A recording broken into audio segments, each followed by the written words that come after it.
is there anything India could do to accelerate the process and to get that long overdue apology? Like they've targeted some NGOs that were against and anti-India. What could they do about these missionaries that are still there? We must recognize that the target of the missionaries is not overtly the Indian state. It may be covertly the Indian state, but overtly their target is the Hindu civilization.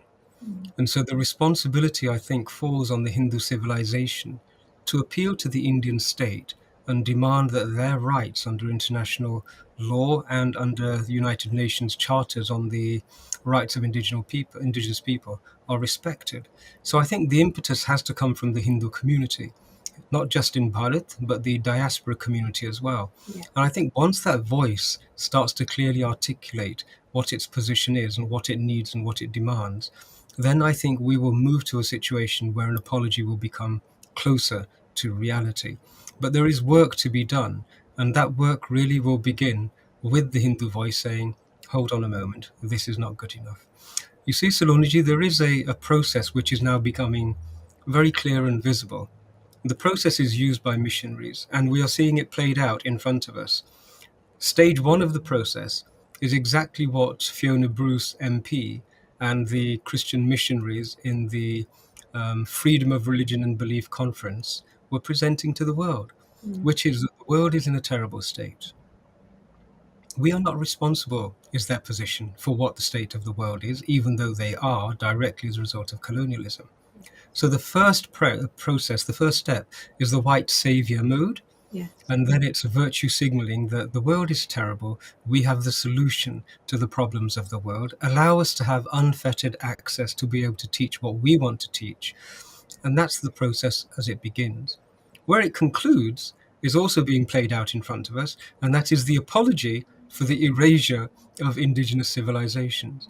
But I have seen that that apology only comes when the indigenous civilization is virtually on its knees, when its internal structures have been so weakened that the likelihood of it collapsing inwards, that likelihood is so great that then an apology seems to come very, very quickly and rapidly.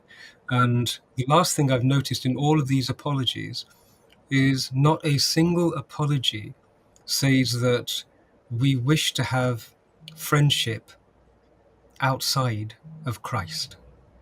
They always say, we've done terrible things, we betrayed this, we didn't do that, we treated you in this manner, and we look forward to us being again a family within Christ. So it's that same umbrella.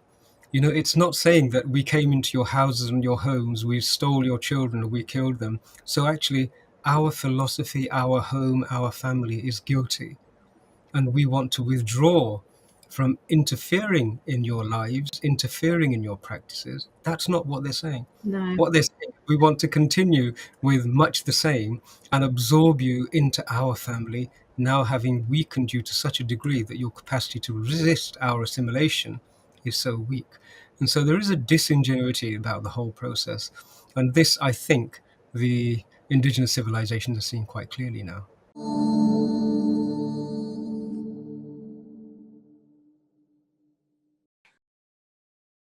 Please remember to subscribe to us and switch on the notifications for this channel. For our other social media links, more content, and to support our work, please visit citti.net. Dhanyavad. Namaskar.